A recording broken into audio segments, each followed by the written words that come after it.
The Bob Murphy Show, episode 208. Hey, everybody. Welcome to another episode of The Bob Murphy Show. Today I'm going to be talking with Per Bylund, who is Associate Professor of Entrepreneurship and Records Johnston Professor of Free Enterprise in the School of Entrepreneurship at Oklahoma State University. Per is also affiliated with the Mises Institute, and that's how I personally know him. Seen him down there a lot.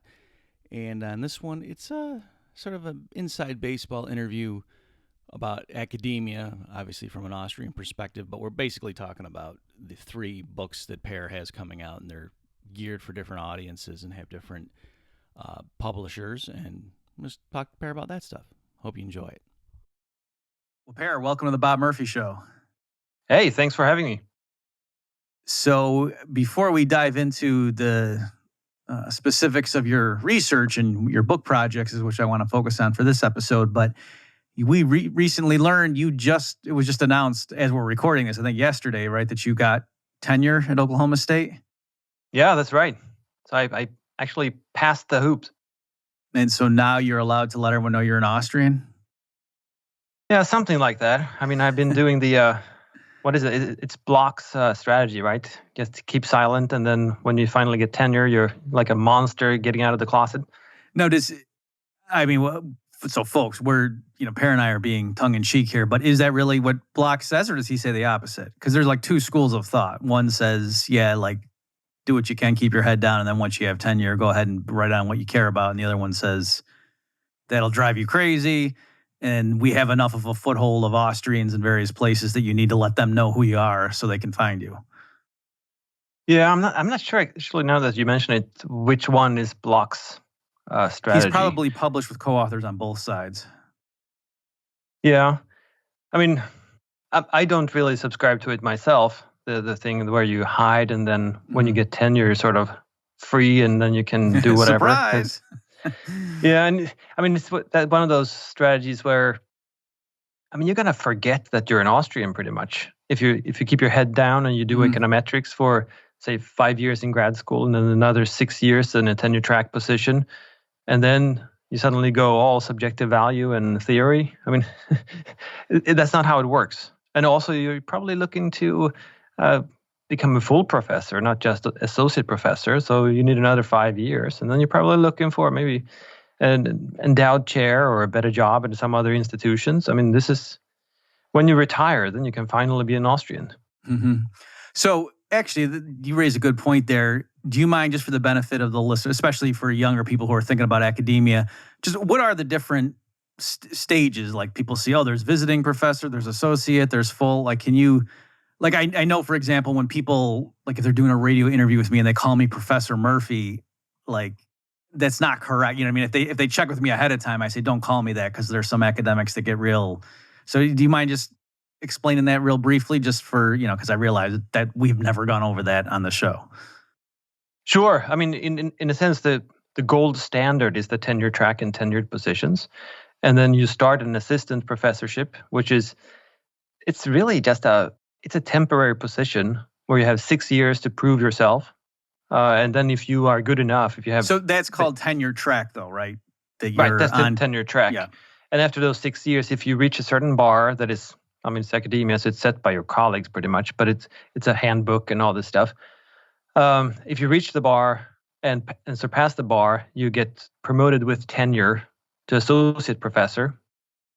And then there's some additional job safety, you could say, but it's not like you can't get fired like most people think of it today. I mean, you fire a lot of people on campuses nowadays because they get canceled and whatnot else, and then you just push them out.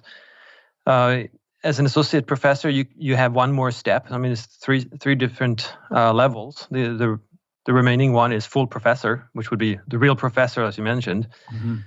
And then there's nothing else above that. So you have all these other types of positions. You mentioned visiting professor. There are clinical professors. There are professors of teaching and all those things. None of those are really tenured or tenure track.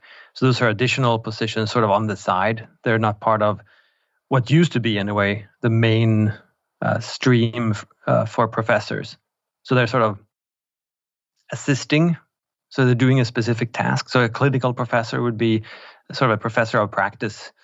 A teaching professor would be a professor doing teaching and focusing only on teaching, whereas at big research universities, a tenured or tenure track professor would do mostly research, and that would be basically the only thing that counts. But if you don't publish research, you get fired. If you don't teach very well, I mean, I think the rule is a little bit tongue in cheek, but the rule is really don't suck, right? And then you can get tenured. But research, that has to be top notch. Okay, so just to make sure everyone caught that last part commentary, you're saying particularly at highly ranked schools for various disciplines in those departments, that it's not that they want professors who are just stellar at communicating information to the classroom student. It's they want them going out and getting a bunch of publications in, ranked journals. And right. I mean, that's how university gets ranked. Right. So it's not that they want you to be a terrible teacher, but that's not highly prized, that attribute. Yeah, exactly. I mean, it's like a business when you look at the bottom line and you say, oh, with this business, they also want to be green or whatever. Well, I mean, you can't focus on being green at the expense of profits, because then you can't be a business anymore.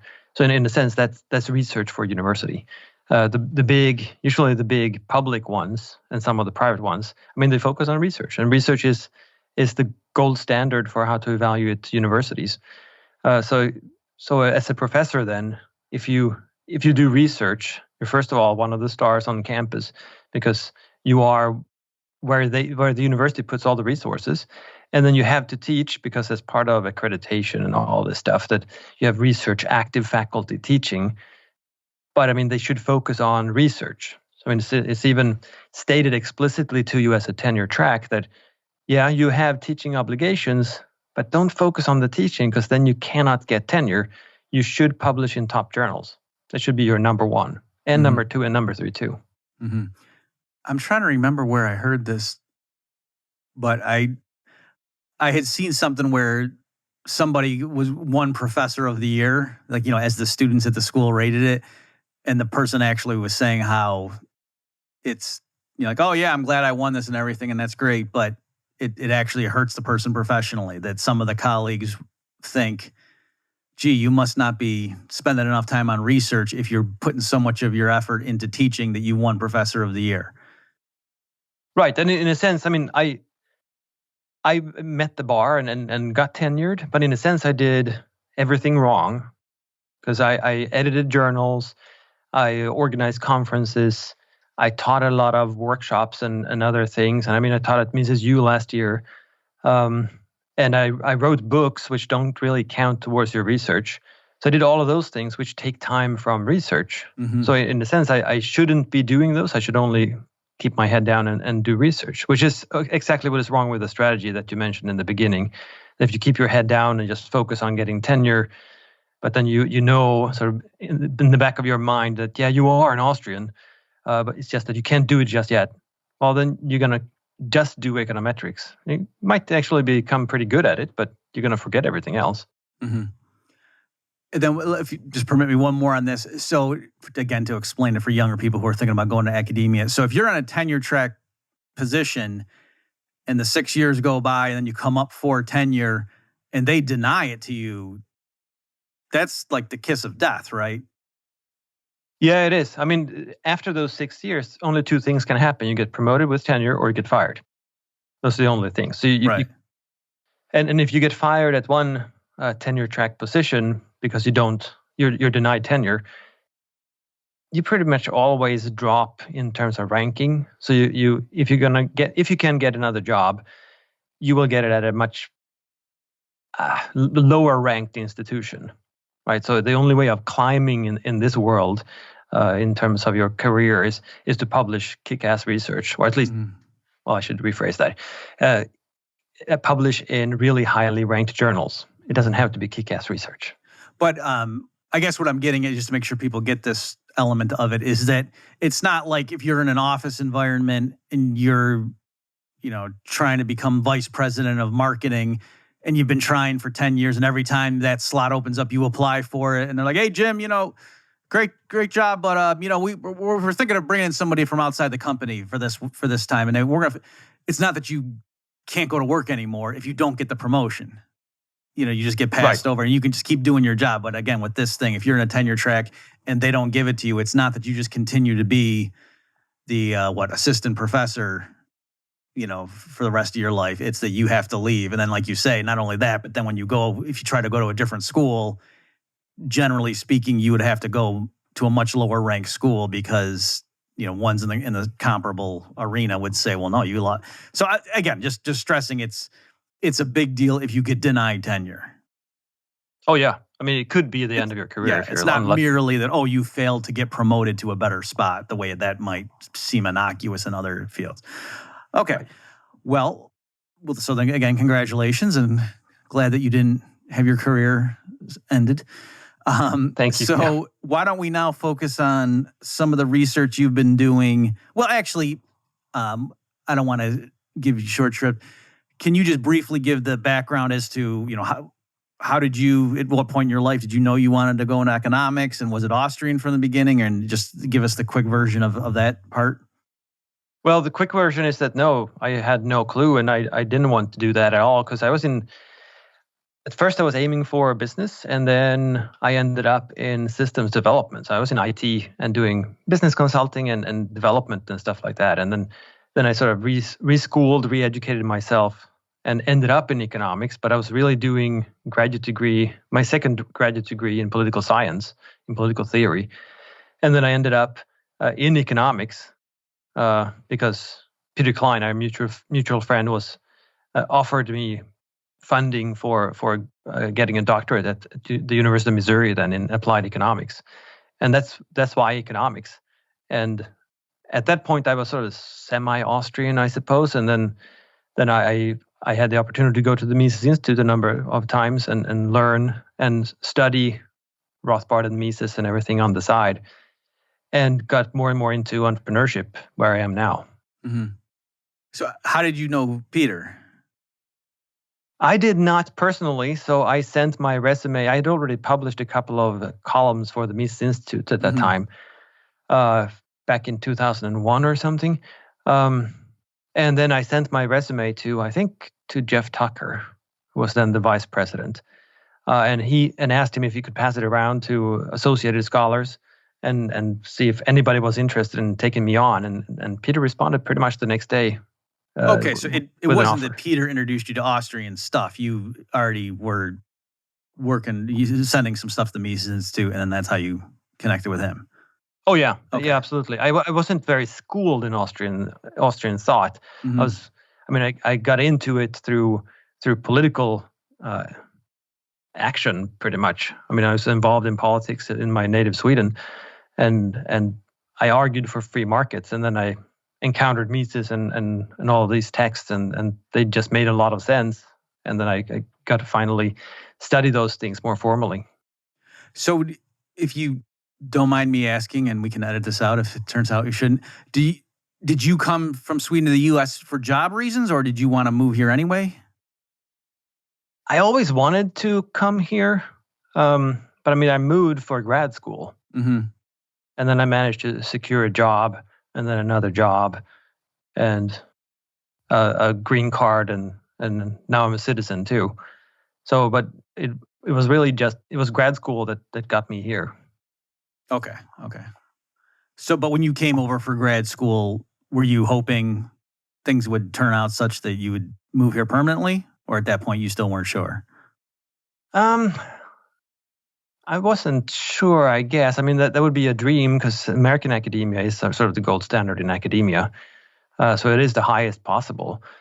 So in that sense, I guess I was hoping for or aiming for it in some sense, but it was not 100% the plan, for sure. Okay.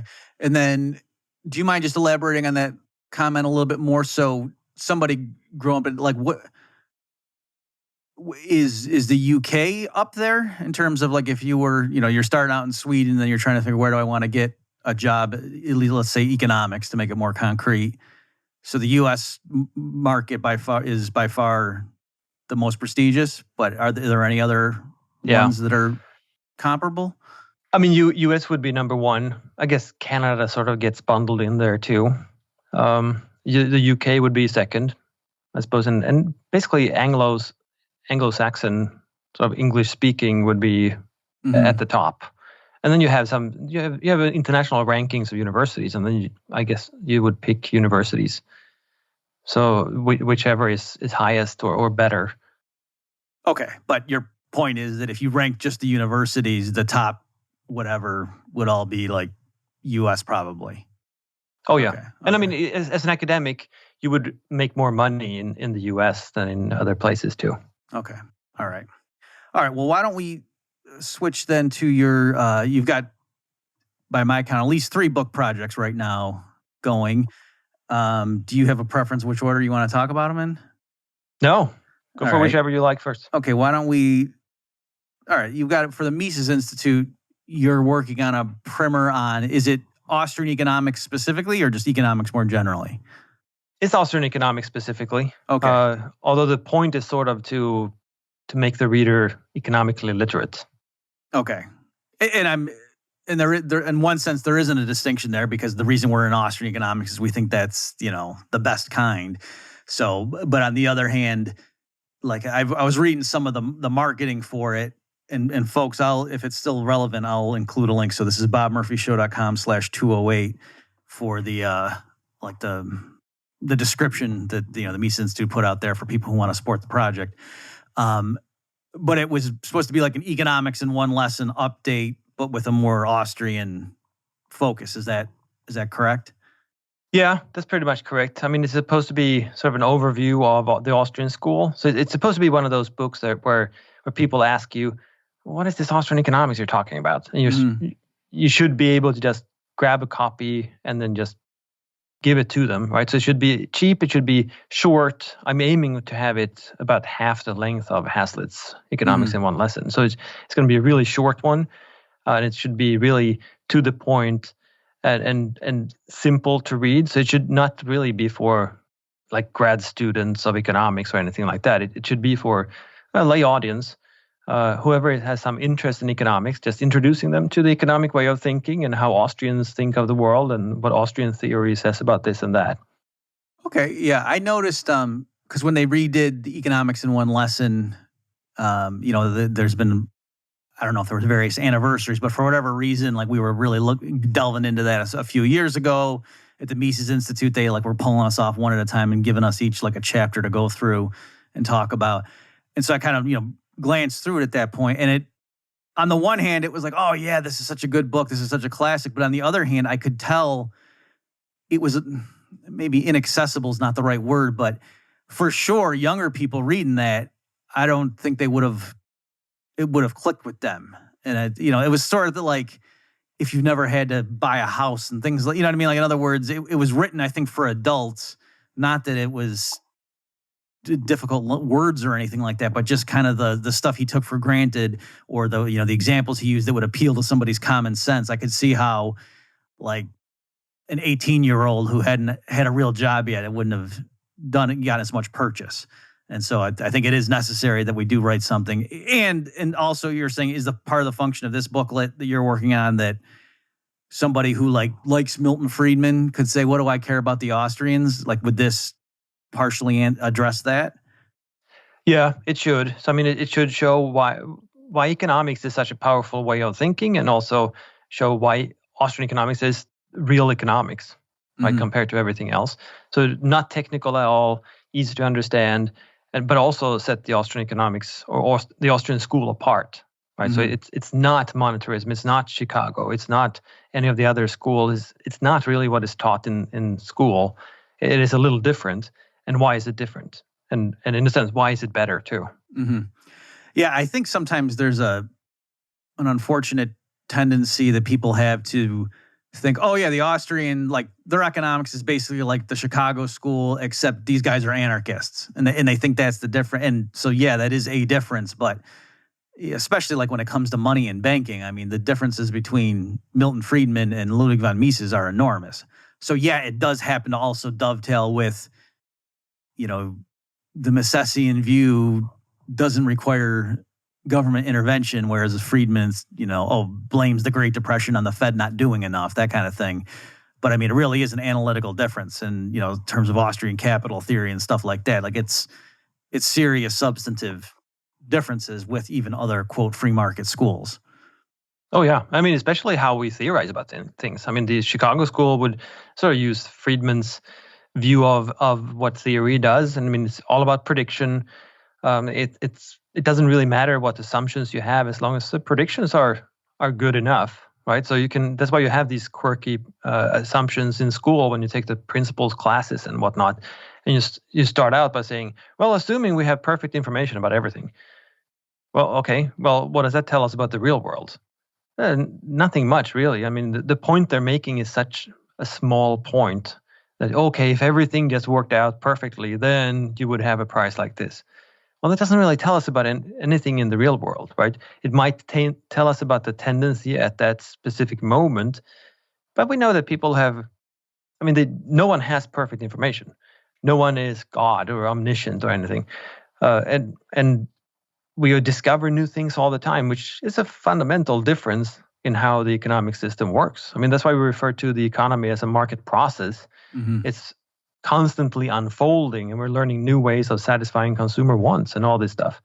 So it's as soon as you start digging a little bit and do more than just scratching the surface, the schools are really, really different. What were really the common points between Chicago school and Austrian economics is that their proponents tend to be free market because they understand that the market is actually pretty good. But I would say it sort of ends there. Mm-hmm. There's not a whole lot more that they do have in common. And in fact, as you were talking there, I was trying to put my finger on the difference or part of the differences. And you also see it when it comes to like the efficient market hypothesis and stuff. Like, so Eugene Fama, and I'll put a link, folks. You probably think I'm putting words in his mouth, but I am not. He did an interview, well after the housing boom and bust, and they were asking him about the housing bubble, and he kind of stopped him. He's like, "What does that even mean? What do you mean prices went up and then they came down? Like, bubble's not an operational term." So he was like being agnostic as to whether there had been a housing bubble. Not, did you predict it ahead of time, or, what could we do? What policies could have been? But just to say, no, I don't even, what are you talking about? What do you mean a housing bubble? Yeah, prices go up and down all the time. And there's something weird about, like, what you're saying with the perfect information. And so in fairness, it's not that the efficient market people think there's perfect information, but, they really do have a pretty hyper-rational approach to things. And it's not just that I think it's kind of crazy and wrong, but it also it doesn't leave room for what the entrepreneur does in the real world. And I think once you understand that and how, markets aren't perfect, and this is what entrepreneurship does, and people don't have perfect foresight, then you see why markets are so much more robust than the political intervention. Whereas if the world really did work with the perfect competition and then you would have the mainstream approach where, and yes, you've got your fundamental welfare theorems, and if you did have perfect competition and price-taking firms and then the market would be the market outcome would be Pareto optimal. But we don't have that, and that's why the politicians can come in and tweak this, and this, and get a better outcome. Yeah, and it's even worse in a sense, right? I mean, since they are focusing on predicting, and in a sense, they sort of believe that they can predict exact outcomes, and because of that, they're facilitating central planning. So because you think that you can predict the exact outcomes, you leave it open to manipulation to make the outcome even better, if possible, right? So you open up for all kinds of force being applied so that you can get the outcome you want. Whether that is better for everybody or not is sort of beside the point. But you can, at least from their perspective, create certain outcomes so that you can make things. You can mold the world and the economy so that it becomes what you want to see. And as Austrians, we understand that the economy is more like an organism, right? It's a process that is ever evolving and unfolding. So you can't really say exactly what the outcome is going to be. You can say what the economic processes are like, but you can't predict exactly. And we try to not do that because we know that it's really, really hard. Right, and it's just for context for people. So Milton Friedman famously had an essay where he was sort of justifying like, oh, why in economics, what we do is, and I'm obviously paraphrasing here, but I think, tell me, Per, if you think this is the right spirit of it. So in economics, what we do is we make unrealistic assumptions, like that people have perfect knowledge, and then that gives us crisp, testable predictions, and then we can go compare them to, the real world. You go look at the data, and as long as it's close enough, then to give us predictive accuracy or to help us navigate, then it's a good theory. So someone else who comes along with a rival theory and says mine's more realistic than yours, I don't care. I mean, that's not decisive. That criterion. What to me, it's, does your theory give better predictions? And so and so he's clearly just taking what is commonly thought of as the quote scientific method in the natural sciences. But even there, you go read the philosophy of science and you see that's actually not what real physicists and chemists are doing. But nonetheless, that's what Friedman, was claiming. But what's funny though, Per, is I debated David Friedman at PorcFest one year on this, and folks, I'll link to this at bobmurphyshow.com/208. And he was acting like I was crazy. Like, no, that's not what they do. And I was like, he literally, so at the very least, it was like, okay, well, in practice, the Chicago or the Friedmanites are better economists than they say they are. But I don't know if you, I kind of just rambled there. I don't know if you have any. No, I think that is right. And I mean, in a sense, they are limited by economic theory, the way we have learned it since Cantillon back in the 1730s, and economic law. So they are sort of correcting their predictions based on that. But if you go by just Friedman's piece and the influence that it has had on economics, then it doesn't matter. The basis for your predictions doesn't matter. That's pretty much what it's saying. As long as the predictions seem okay, which then also means that you have to assume that the world is just repeating itself, right? So if the basis doesn't matter, but the prediction once is good, then okay, it's obviously a good model. So we can use it again and again and again for predictions, which means that things are pretty constant. And as Austrians, we would agree with Mises that there are no constants in the social world.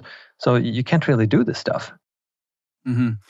And why don't I just anticipate one objection? So sometimes people will say, like, okay, well, in astronomy, you don't have controlled experiments either, except for like some of the real basic, in other words, like stuff that you import from physics or chemistry, like to say, well, how do we theorize that a star works, that kind of stuff. But, they'll say we can't go run experiments there. So some of the critiques that Mises makes of trying to import the alleged so-called scientific method into economics or the social sciences more generally, some people say, oh, well, if that were true, then that means astronomy, we got to just do like praxeology and figure out where does the quasar want to be next month and that kind of stuff. But I would say, okay, on its own terms, there's two things. One is, even though there aren't controlled experiments in astronomy, we can do a pretty good job predicting where stuff is. And if you could predict GDP as well as we can predict where Halley's Comet's going to be 16 years from now, then okay, I would say, yep, you're good job. But famously, economists can't predict anything, anywhere near the way physicists or chemists or astronomers can predict stuff. And then the other thing too is, the reason that is goofy is because stars don't think, whereas we know people have minds, or we think they do. They sure act like they do. And in everyday life, we, without even thinking about it, adopt that strategy, if you will, of navigating the social world by assuming some things out there have minds and goals, other things don't.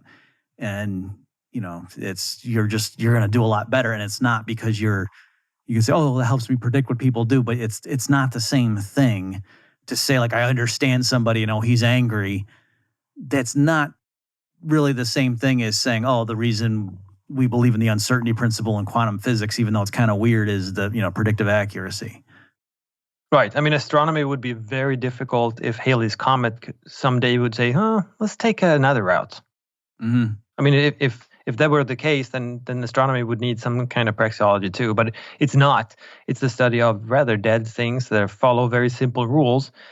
And it in a sense, people do that too. But I mean, we follow our subjective valuation as a rule. And what is our subjective valuation? Well, that's sort of a choice, and that depends on whatever we're seeing and whatever you want to put in that black box. We can't really tell as economists. What we can say is that, well, we are trying to pursue something that we see as valuable, And that creates all these patterns in the social world. And we can study those patterns and explain those patterns and how they evolve over time and as they come and go and all this stuff.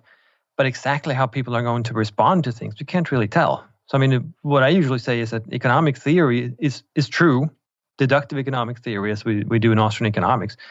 It's true, but it's also contingent, right? So, yeah, people are going to pursue the highest value they can in a certain situation, but that situation is whatever is there at that moment. The situation is not the same every time, so their action will look different, but the structure of the action is, of course, the same. So can you elaborate? You said, yes, economic theory is true, but it's contingent. What do you mean by that word contingent? Well, what I mean is that we're making these choices all the time, and we can know something about how we make these choices based off of our evaluations, and we can pursue different types of goals and everything. But exactly what goal we will pursue in a certain situation depends on what that situation looks like. It depends on our emotions in that situation. It depends on our experiences. If we woke up and we were tired, or we were like eager to take on the world, I mean, that's going to affect things too.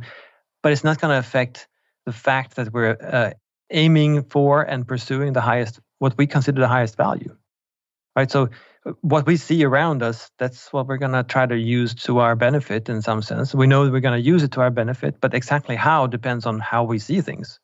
So it's contingent on what the actor sees and what the actor understands in that moment. Mm-hmm. Okay. Why don't we pivot and talk about, with Elgar, you've got one of your upcoming projects is you're editing what they call the Modern Guide to Austrian Economics. So first, can you explain how did you get that contract, just for, I guess, other academics at this point who wonder, like, gee, how come these people get these nice book deals? So just if you're, to the extent you're allowed to talk about it, how did that happen that you got to have this role, and then what your vision is for it, and just, a little bit like sort of the inside baseball as to, how do you figure out who you're going to ask to do it? And, do you figure out, do you already know what they're going to do? Or do you just, anyway, anything like that I'm sure people who, are interested in this kind of stuff would like to know those details. Sure. I mean, what you need to get a book deal like this is basically an email address. Because I got an email address from the publisher saying, hey, we're thinking of doing a book like this. Would you be willing to take it on either as an author or as an editor? And the reason I got the email, though, I mean, that's the real story. It's because I published books with other reputable, well regarded publishing houses before, and I have also reviewed manuscripts and also proposals for this publisher. So they already know me to some extent, and they, they also know that I'm an Austrian and all this stuff, and then they figured, here's sort of a gap in. The Modern Guide is Elgar's series for researchers. And they obviously had a gap for Austrian economics, figured that, we can sell copies in this space. And then they were like, okay, so who can we contact, and who has not written for us before, I suppose, and who would be a good person to write this book. And it depends on the editor, who they know and who this happen to have in the database and whatnot else. So I got that email and I accepted. Okay, so they pitched the idea to you is the short answer. What's that? They pitched the idea to you. They approached you and said, we're thinking about doing this and you'd be good for it. And then you said yes? Yeah, pretty much. Okay. I mean, academic publishing, you don't make any money. So it's really just more work and some prestige involved. So, I mean, their whole business model is really based on selling very few copies to university libraries at a ridiculously high price, and then have the author do everything.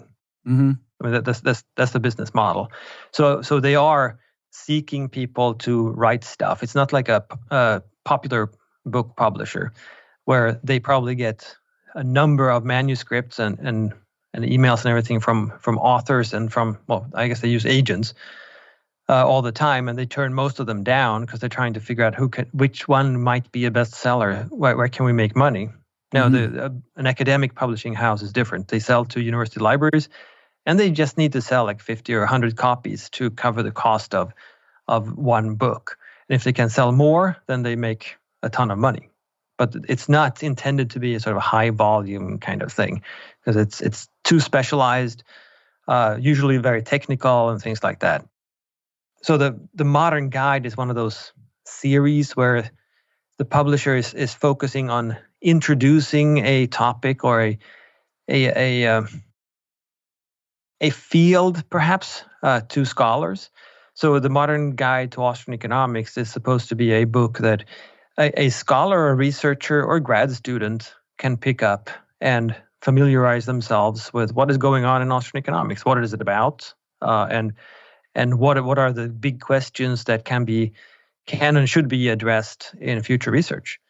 So I mean, what it's supposed to do is it's in a sense be an overview of where is Austrian economics at on all these different core issues, and where is it heading.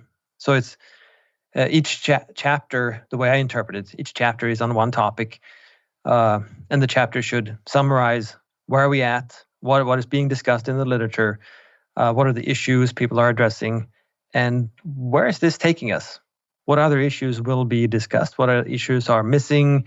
Where will we expect to see research on this particular topic from the perspective of Austrian economics? Where will we see research in 5 or 10 years? Things like that, right? So it's an interesting concept that I think is sort of focusing very much on grad courses as a potential market instead of university libraries. So I mean, the way I went about doing it, first I figured I could write the whole thing myself, but then I pretty soon realized that that's a lot of work. Yeah. And I needed to read up on so much stuff.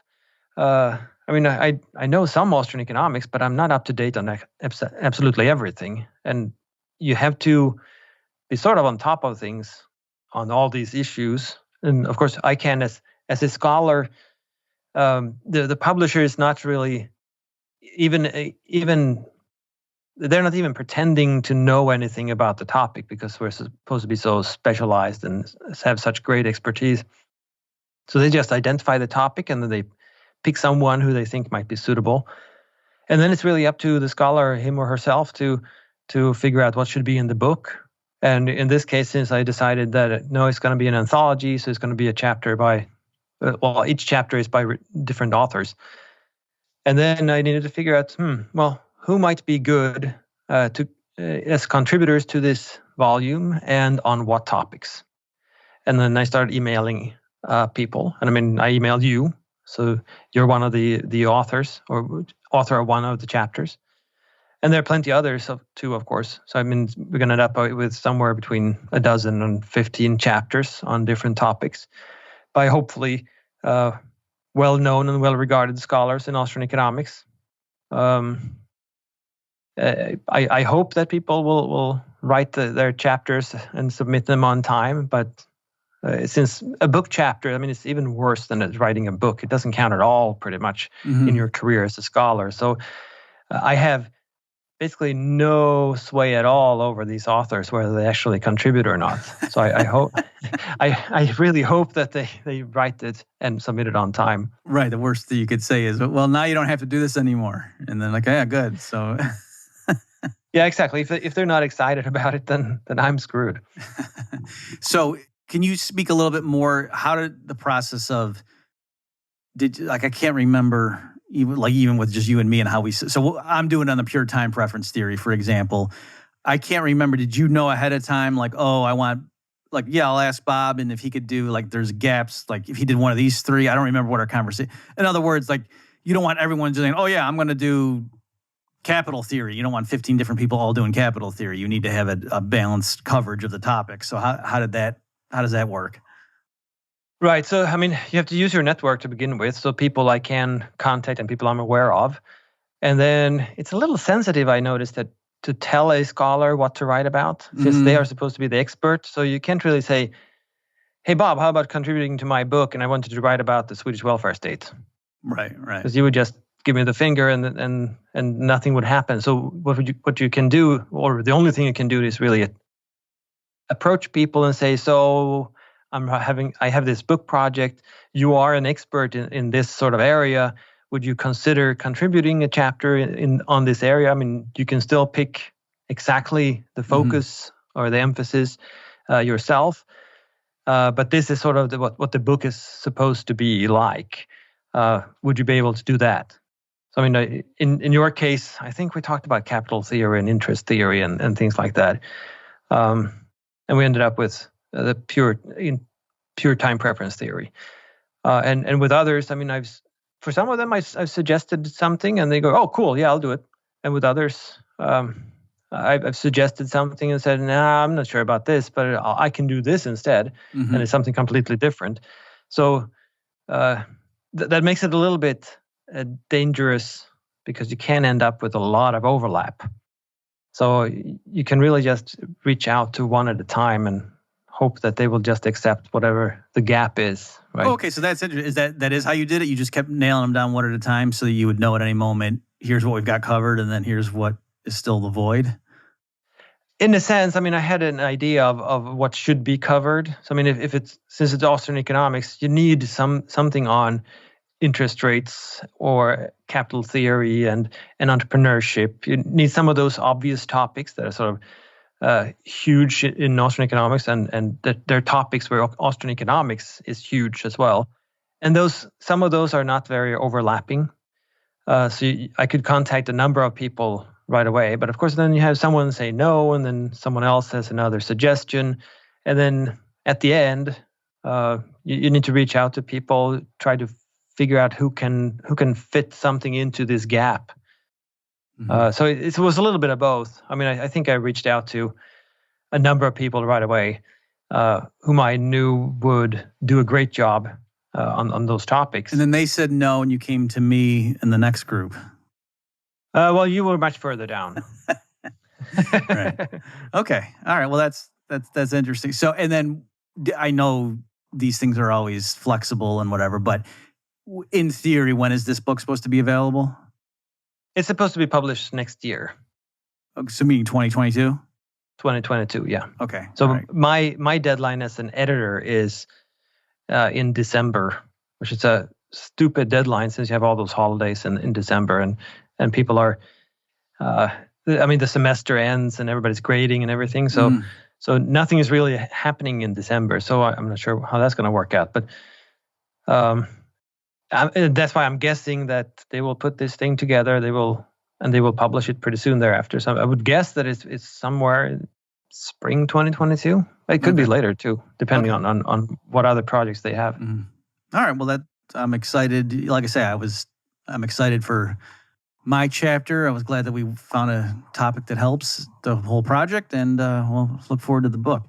So then the last one I want to touch on is with Cambridge University Press, right? You've got an entrepreneur. Is it just the title's entrepreneurship, or it's to be announced? That's the working title. Okay. It might end up being the title. Okay. So again, out there, so the Mises Institute asks you to publish something. Okay. Elgar, which has a lot of stuff in Austrian. Okay. But Cambridge University Press, I mean, regular people have heard of that. So how did you? Was there a different story as to that, or is it a similar thing? Did they approach you to get this book project? Well, this is for this is a part of a book series. Mm-hmm. So any book series, they have an editor who is, well, they have one editor with a publisher, but one editor who is sort of an academic too. And that editor reaches out to people whom they think would do a good job, pretty much like the Modern Guide, as I reached out to people, but in this case, they're writing a monologue, they're writing a whole book themselves. So in this case, it's the book series on evolutionary economics that is edited by Jason Pott and someone else. I can't recall the name right now. And they're producing this series, basically inviting a lot of people to write on different things. And Jason approached me to write on entrepreneurship because he liked some ideas that I presented at a conference in Shanghai, I think. And then we talked a little bit about it, and he liked my approach. And since it is a book series on evolutionary economics, it has to be sort of very dynamic. You can't simply say that, oh, yeah, it's the entrepreneur is alert to opportunity, and that's it. It has to be much more Schumpeterian in a sense, and much more innovation, and much more disruption. and that sort of thing. So I guess that's why I qualified, or at least the paper that I presented when he listened, and then we talked about it. That was one of those papers where I talk about the dynamism in the market process that is caused by entrepreneurs. Okay. Before I want to have you elaborate on that, but a few, 20 minutes ago or so, when we were talking about economic method, it did occur to me, because we were talking about how, like, with astronomy and chemistry and physics, but in biology, they don't really, I mean, yeah, you could use predictions and something like you want to do something with a petri dish and make some kind of prediction, sure, or certain things with, like,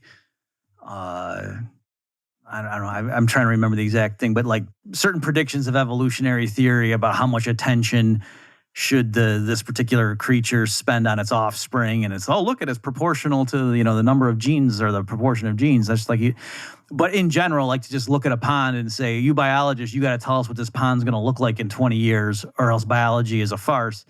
That's not really what they would be doing, just because it's so complex and there's so much stuff. But that doesn't mean it's witchcraft. And so so it's interesting that the way you're getting into this Cambridge University Press series is you're working on entrepreneurship in a thing that's, talking about, looking at economic topics in a sense with an evolutionary lens. Like, that doesn't surprise me now, since I was actually groping for that analogy myself 20 minutes ago. Yeah, no, exactly. And I mean, evolutionary theory is not used for prediction, right? You can't really use evolutionary theory to predict what is the next species going to look like, and what niche in the ecological system is going to be covered by what type of species. And you can make speculations and guesses, and maybe even educated guesses on what's going to happen, which we can do in economics too. And we know that if there is a niche that is unexploited by species that could exploit it, we can expect, I suppose, that species is going to migrate into that niche, but we can't really say exactly when or in what manner or anything like that. But we can talk about the structure, and that's exactly the same as in economics. I mean, it is an evolving process where we know the structure of people's actions, we know the structure of people's interactions too, but we don't know the content of those interactions. So we can't say in what way is it heading, perhaps, or what would we expect from the process in the future, but not exact outcomes. Yeah, and also maybe I'll push that analogy just one more time, is that, like, with evolutionary biology, you'd say, the creatures that proliferate the most, they're ones that are the most fit. And you say, well, what do you mean by the most fit? Oh, because they pass on their genes better than other ones. So why did they pass on their genes? Because they were more fit. Like, it's like a tautology, but it's not a mere tautology. Like, there is a sense in which, like, until you had that explained to you, it's hard to go look at biology or the stuff that biologists look at, the life teeming on Earth, and it gives you a framework to try to organize stuff. And by the way, folks, I'm not going to implicate you in this in any way, Per, but remember, I'm a big proponent of intelligent design theory. I'll put a link in the show notes page. So here, by me talking about evolutionary biology and the mechanism, I mean, like, for just looking out the world and categorizing things, not necessarily, and this is what happened 5 billion years ago. But it's the same thing. So with economics, I'm saying, too, that it's like, you can say, people maximize utility, but that doesn't tell you specifically what they, like, in some sense, that's not even testable, because no matter what somebody does, you would say ex post, yeah, he chose the thing that ex ante he thought maximized utility, if we're going to have a choice framework. If we're going to, come to this and deploy a means ends framework, then everybody always maximizes utility. It's not that you're going and testing, do people maximize utility under these conditions? Like, it doesn't even make any sense. Like, you've misunderstood what we're doing. But it's also not merely a tautology. Like, it does help you organize economic phenomena to have that framework. Yeah, and uncover what is going on. I mean, that's what evolutionary theory did before Darwin. Well, you could just assume that things were in a certain way and they were created exactly that way. But how do you explain change then? How do you explain all those things that are happening? How do you explain new phenomena? How do you explain finding a new species that you had no clue about? And you go, that actually makes it fits because it populates a niche that you were wondering about, perhaps, or whatever. And economics does exactly the same thing, right? It provides a structure for understanding the economy, which is exactly what the primer is supposed to be about, providing you with this tool and this lens so that you can see the world as an economist sees the world, or maybe I should say an Austrian economist sees the world. Yeah, that was always one of my favorite parts when I was teaching the undergrad level in the beginning of micro, was to say, like, there was a chapter they would typically call it like thinking like an economist. And that stuff was pretty, like most of the principles there, even if you were using like a regular book, not like a specifically Austrian one, would be stuff that Austrians would have no problem with. And what was really funny too, Per, was the one that I was using in Hillsdale was by Gwartney et al. I forget, who the co-authors were. And they were all pretty straightforward stuff, like every action has a trade, or every choice has a trade-off, and people make decisions on the margin, stuff like that. Incentives matter. Things like that. I might not be getting the exact word, but stuff like that. And then one of them was, to be scientific, economic laws must be falsifiable or something like that. And so, I'm sitting here teaching the textbook, and then on that one, I explained my misgivings with it. And it was a great thing. This is like the best student comment ever. And a kid raised his hand and he pointed out and he said, and also the other principles you just went over, none of them are falsifiable. And I was like, oh my gosh, you're right. That's true. You know what I mean? That it was. So it was interesting that by this thing's own, internal logic, it had just ruled out the rest of the chapter as being unscientific. When, so anyway, I know you get it, Per, but for the listeners to make sure. So to say incentives matter, that's actually not falsifiable. And the example I use is I could say to somebody, hey, I'll give you $10 to cut your arm off. And if they say no, did I just prove that incentives don't matter for that person? No, it's just the incentive wasn't big enough, or what, you know what I mean? So but yet it does help you as an economist to say incentives matter. If you didn't have that principle in your back pocket, it would be hard to make sense of the world. So anyway, just stuff like that it's, when they say thinking like an economist, that there's a way of viewing the world. And in some applications, it's like, I don't know how you feel about this, Per, but have you seen, like, when people try to use economic reasoning, like, to analyze the dating market, or there's certain places where, or let's look at Christmas as an economist would. And sometimes it just seems goofy to me. And to me, that just shows that, yeah, it's in some settings it's helpful, and some it's not. But it's not that it's wrong in the other ones. It's just, it might not be that useful. Yeah, I mean, it's pretty obvious. Most of those things, when you read them, choices have trade-offs. Yeah, of course. Incentives matter. Yeah, of course. But then you have to apply these things and do it consistently. That's pretty hard, and you have to do it in a way that actually makes sense, right? I mean, you can claim that, well, murder is sufficient because otherwise the person who is murdered would have bought off the murderer, but obviously you didn't. I mean, that's a misapplication of the theory, because the murdered person did not know he was going to be murdered.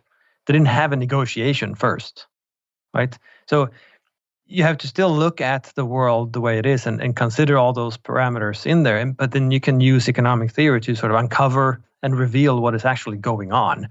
And that's how you should use theory, and that's how you and I use theory, and how Austrians use theory, as a lens, as a sort of a framework that comes before the data, so we can make sense of the world the way we see it because we have this framework. Whereas modern economists, unfortunately, they're becoming more and more like physicists or statisticians. They look at the data and they think that, oh, look, this is what happened yesterday, so this is what's going to happen tomorrow. And then they try to predict, and then they say, oh, well, if we just apply a little more force here, then we're going to get a better result tomorrow. And that's not really how you can use economics at all. Can you, I'm not going to keep you too much longer here to respect the hour timetable, but can you speak a little bit on, what has been your focus in your entrepreneurship work? Because I know that's like one of your areas, and you said this particular editor invited you perhaps because of a presentation you gave. Did you say Singapore? Shanghai. Oh, sorry, Shanghai. So can you just speak a little bit on that? Like, what have you been doing in terms of your work on entrepreneurship? Sure. So, I mean, what I focus on is really the place of entrepreneurship in the market process. So in a sense, explaining how and why the market process evolves and unfolds in the way it does. And I mean, I wrote a book on the theory of the firm where I talk about specialization and really the division of labor, as in Adam Smith, where we say that, well, people get much more efficient, much more effective, much more productive if we divide the work between us and we become specialists and so forth. Well, I mean, this doesn't really explain how a new division of labor comes to be.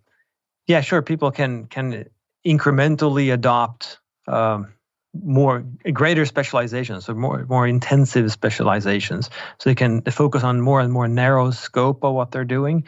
But it doesn't really explain how you can suddenly have a new production process in place, because it needs some coordination, it needs some organizations to put it in place. It needs someone who has speculates and sort of has the imagination to see it before it's there, and then take the responsibility for making it happen, and hiring people and teaching them how to do these things in that production process. And so we need some kind of economic explanation for this. And in my book, that's what I call a firm, because it's what is done in the firm or by this group. They're sort of coordinated by that one investor, this entrepreneur investor. It is different from the market itself. And it produces value because it has figured out a new niche, and that it uses a different division of labor. So I'm getting at economic growth, but by way of entrepreneurship, and not in the sense that it's done usually and by economists, mainstream economists, by looking at the data and just say that, oh, well, we need more government subsidies for entrepreneurship and we need more small business. Because if we have a bunch more, say, dry cleaners in the city, it doesn't mean economic growth. It just means we have more businesses. It also doesn't necessarily mean that we have more employment. So we need some other explanation than simply saying small businesses and startups and things like that for economic growth and where prosperity comes from. So we need an explanation for that. And entrepreneurship fits the bill, I think. And Austrian economics has a theory of entrepreneurship, but it's not really a very detailed, very mature theory yet. So there are bits and pieces, but we need to put those pieces together, combine them, and produce a theory of economic growth in a sense. And I mean, where does this capital accumulation come from? What does it look like? How does it work? Why do business cycles and the malinvestments there lead to corrections? And how do those corrections happen? I mean, we just referred to entrepreneurs, but okay, well, how does that happen? And how come some corrections are slow and some corrections are fast? Things like that. So I'm addressing, I'm sort of combining all those things into a macro theory of growth, you could say. Okay. Well, for the eager beaver out there who's familiar, like with Coase's explanation of the firm is, and how it involves transaction cost, what you were saying there, is that compatible with that, or do you think that that's like that takes the people off in the wrong direction? Like he's focusing on the wrong stuff? Because just to make sure that so the listener gets it. Because there's one sense in which, why isn't everything just a one-off? Why aren't every transaction just conducted in the open market and we're all just atomistic things? Why do we have firms at all? So that's the issue. And so Coase has his famous explanation, and then you just gave yours. And I'm wondering, are those different ways of focusing on the same thing, or is it totally different?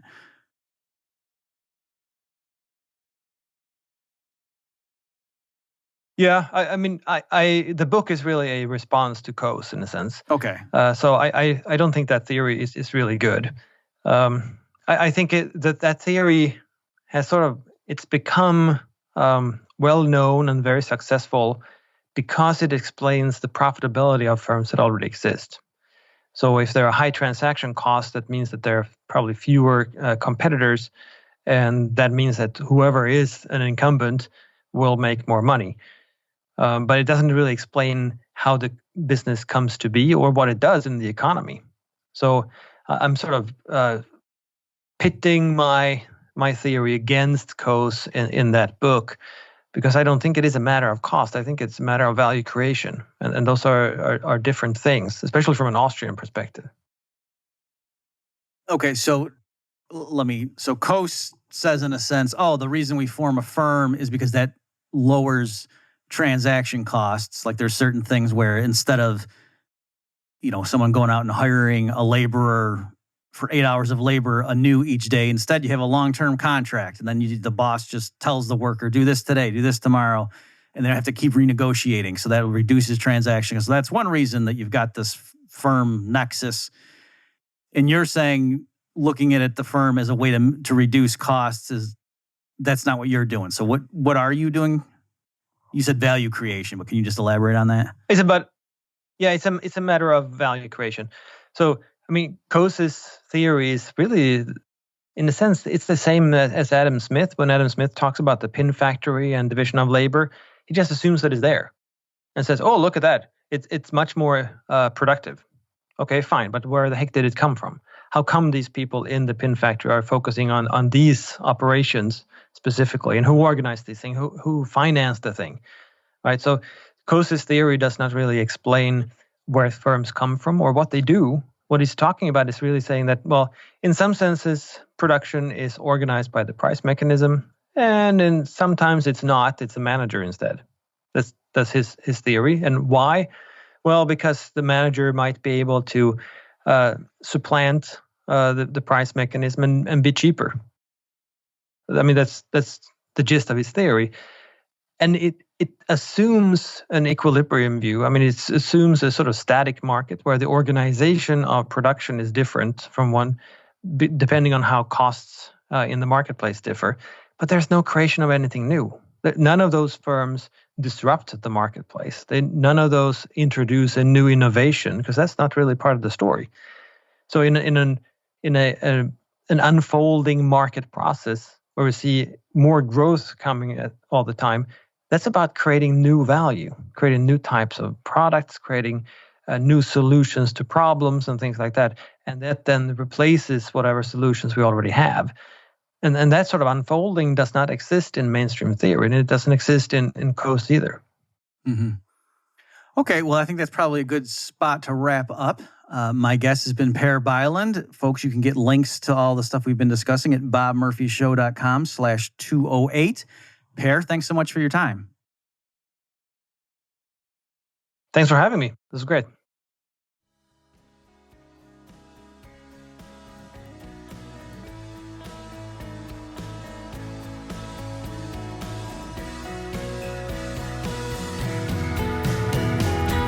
You've just experienced another episode of The Bob Murphy Show, the podcast promoting free markets, free minds, and grateful souls.